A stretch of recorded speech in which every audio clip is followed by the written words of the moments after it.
Oi, gente, tudo bem? Eu sou a professora Emily de Empreendedorismo e hoje nós vamos continuar falando sobre o livro Um Toque na Cuca, do Roger von Ock.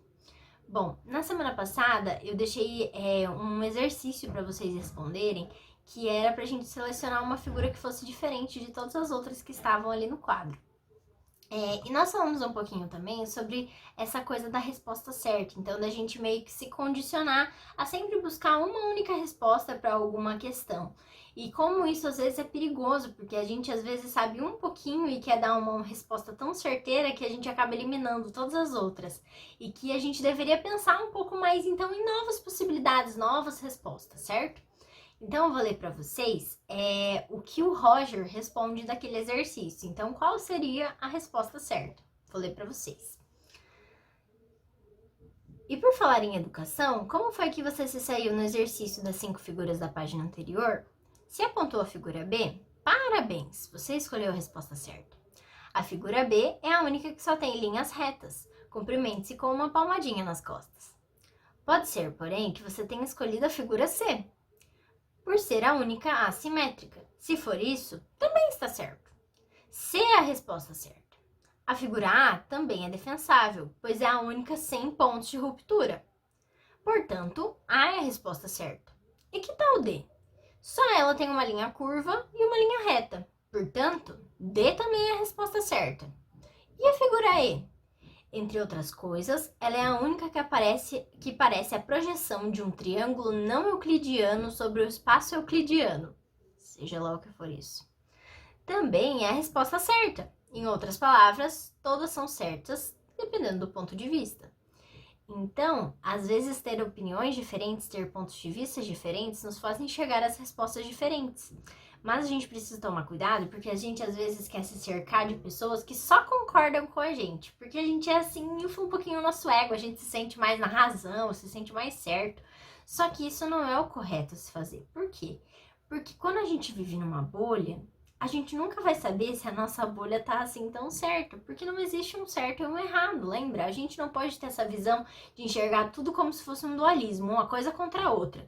Porque não é assim que o mundo funciona. As coisas têm meio termo. E as coisas às vezes pendem mais para um lado do que para o outro. E a gente precisa tomar cuidado, então, para não ir muito para um extremo e nem muito para o outro. O Roger faz uma crítica muito grande à questão da escola e de como a gente se condiciona quando a gente estuda na escola a sempre pensar uma resposta certa. Ele fala que, geralmente, ao longo da nossa vida acadêmica, até mais ou menos a gente terminar a faculdade ali, nós vamos responder em média 2.600 testes, provas, exames, e isso é coisa pra caramba. Só que sempre nesses 2.600 testes, nós vamos sempre buscar a resposta certa. A gente não faz uma prova pensando, mas e se isso aqui valer também? A gente sempre busca a resposta certa. Então, o que o professor quer que eu escreva? O que o professor quer que eu lembre? E isso acaba complicando um pouco a nossa imaginação e a nossa criatividade, certo? O Roger defende também que tem algumas questões que realmente vão ter uma resposta e é isso mesmo, e tá tudo bem. Só que a questão é que a gente acaba levando isso para nossa vida e a vida ela não tem uma resposta certa. A vida é ambígua. O que significa isso? Que ela tem várias vertentes diferentes, ela tem muitas possibilidades. Não tem uma resposta certa só. Não tem uma resposta para como ser feliz. Ser feliz depende do que eu quero, depende dos meus objetivos, dos meus sonhos, da minha condição de vida, do que eu já tenho, do que eu não tenho. Então, na vida não vale a resposta certa, não tem uma resposta certa. E o grande problema da gente achar que existe uma resposta certa para tudo é que geralmente, quando a gente encontra uma que a gente acha que é certa, a gente não procura outras. E talvez a gente encontrasse coisas muito melhores e diferentes e que nos deixassem mais felizes se a gente continuasse procurando, em vez de estacionar ali na zona de conforto e ficar. O Roger também traz um relato de quando ele estava na escola. Um professor chega na sala e ele desenha um ponto com giz no quadro. E ele pergunta para os alunos o que é aquilo. Nessa época, o Roger disse que estava mais ou menos no ensino médio. E as pessoas na sala dele ficam atônitas, pensando, meu Deus, o que será que é esse ponto que o professor desenhou? Qual é a resposta certa? E o que acontece? Alguém simplesmente fala, é um desenho com X no quadro. Pronto, acabou, achou a resposta certa e todo mundo fica, nossa, ainda bem que agora tá tranquila, já achamos a resposta certa. E daí o professor fala, nossa, que diferente. Vou ler a resposta do professor para vocês. Fiz o mesmo exercício ontem com uma turma do jardim de infância. E eles pensaram em umas 50 coisas diferentes. O olho de uma coruja, uma ponta de um charuto, o topo de um poste telefônico, uma estrela, uma pedrinha, um inseto esmagado, um ovo podre e assim por diante. Eles realmente estavam com a imaginação a todo vapor. Eu vou ler um trecho para vocês agora que eu achei muito legal que o Roger fala. Nos 10 anos que vão do jardim de infância ao colegial, nós havíamos aprendido a encontrar a resposta certa, mas também havíamos perdido a capacidade de procurar outras respostas certas. Tínhamos aprendido a ser específicos, mas havíamos perdido muito da capacidade imaginativa. Como bem observou o educador Neil Postman, quando as crianças vão para a escola, são pontos de interrogação. Quando saem, são frases feitas. O que significa isso? As crianças têm uma imaginação e uma criatividade à flor da pele. O tempo todo elas inventam brincadeiras, elas falam consigo mesmas, elas conversam entre si, elas inventam muitas coisas. Elas têm uma capacidade imaginativa de olhar um cabo de vassoura e fingir que é um cavalo, ou fingir que é uma vassoura voadora, que elas são bruxas, ou qualquer coisa assim. Elas inventam brincadeiras usando coisas que não são para ser de brincadeira. Mas quando nós estamos dentro desse processo de sempre buscar a resposta certa, a gente acaba não achando mais graça nessas coisas, não querendo ser tão criativos. E nós saímos frases feitas, nós sabemos de fatos, nós buscamos sempre a mesma coisa, a mesma resposta.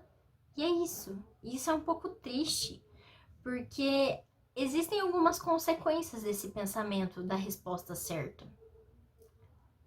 O que acontece, por exemplo, quando nós estamos condicionados a buscar uma resposta certa, quando a gente lida com um problema que a gente não consegue achar essa resposta, a gente tende a fugir.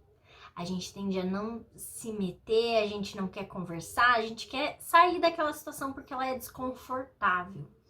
Só que algumas situações da nossa vida nós vamos enfrentar e elas vão ser desconfortáveis mesmo. E a gente precisa então aprender a lidar e aprender a ser flexível. No momento que a gente não consegue achar uma resposta correta, ou a gente simplesmente admite e fala, olha, eu não sei. E tá tudo bem não saber, a gente não tem que saber de tudo, a gente não tem essa obrigação. Mas a gente precisa sempre buscar, entende? Não se contentar com uma única resposta e achar que a minha resposta é a certa, que tá tudo bem, eu não preciso buscar mais nada, porque eu já tenho a resposta certa, porque existem outras respostas a serem buscadas. E daí tem um trecho que eu vou ler para vocês que ele diz o seguinte: uma ideia é como uma nota musical. Da mesma forma como uma nota musical só pode ser compreendida em relação a outras notas, seja num trecho de melodia ou num acorde, uma ideia é mais bem compreendida no contexto de outras ideias. Assim, se você só tem uma ideia, não tem com o que compará-la. Não sabe reconhecer suas vantagens e fragilidades. Para mim, o filósofo francês Émile Chartier pôs o dedo exatamente na ferida quando disse: nada é mais perigoso do que uma ideia quando ela é a única que você tem. Para pensar melhor, precisamos de diferentes pontos de vista. E por isso é importante nós nos rodearmos de pessoas que nem sempre concordam com a gente. Às vezes eu tenho uma amizade, se a gente tem alguma coisa que a gente não concorda, eu me afasto.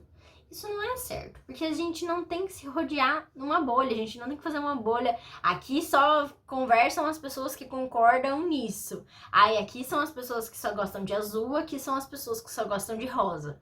Então, não é assim que funciona, entende? E quando a gente fica dentro dessa bolha e a gente acha que a única resposta que tem e a única ideia que eu tenho é a certa, a minha é melhor e a sua não é boa, isso gera certos problemas no nosso convívio. E não só com amigos, isso pode acontecer entre famílias, isso pode acontecer entre professores e alunos, isso pode acontecer em diversos âmbitos da nossa vida. E por isso a gente tem que tomar cuidado com isso, se cercar de pessoas que também pensam diferente, porque a diferença aqui, ela soma. O Roger também afirma que quando a gente tem um pensamento criativo, nós não estamos só construindo coisas. Ah, quando eu vou então ser criativa, eu vou criar várias coisas. Não. Ser criativo também é destruir algumas coisas. Porque destruindo algumas coisas, você quebra aquelas ideias de resposta certa para construir novas respostas. Sobre isso de a criatividade destruir algumas coisas, o Roger coloca um exemplo bem legal, assim, de uma historinha. Eu vou ler para vocês. Dessa vez eu vou ler. No inverno de 333 a.C., o general macedônio Alexandre e seu exército chegaram à cidade asiática de Górdio para se aquartelar. Durante sua estada, Alexandre ouviu falar de uma lenda sobre o famoso nó da cidade, o nó Górdio. Uma profecia diz que aquele que desatasse o nó, estranhamente complicado, se tornaria o rei da Ásia. Essa história intriga Alexandre, que pede para ser levado até onde estava o nó, pois queria desatá-lo. Ele o estuda por alguns instantes, mas, após infrutíferas tentativas de achar a ponta da corda, não vê saída. Como poderei desatar esse nó? Então ele tem uma ideia. Basta estabelecer minhas próprias regras de como desatar o nó. Alguém tinha falado para ele que o como teria que desatar o nó? Não. Ato contínuo, Alexandre puxa a espada e corta o nó ao meio. A Ásia lhe estava destinada. Alguém falou que não podia cortar o nó? Se você cortasse ele ao meio com uma espada, ele se desfaria. Ninguém falou que não podia. Então ele foi lá e fez. Agora, sobre essa ideia de um pensamento um pouco ambíguo e toda essa questão de a gente pensar em possibilidades e tudo mais, eu vou deixar mais um exercício para vocês. Vou colocar ele aqui e vou ler, ó. Na sequência abaixo, corte 6 letras de forma que as que ficarem formem uma palavra sem alterar a ordem. Bom, gente, é isso. Vou deixar esse exercício aí um pouquinho ambíguo para vocês e para vocês pensarem fora da caixinha para responder ele. E semana que vem, então, a gente se vê novamente. É isso. Até mais.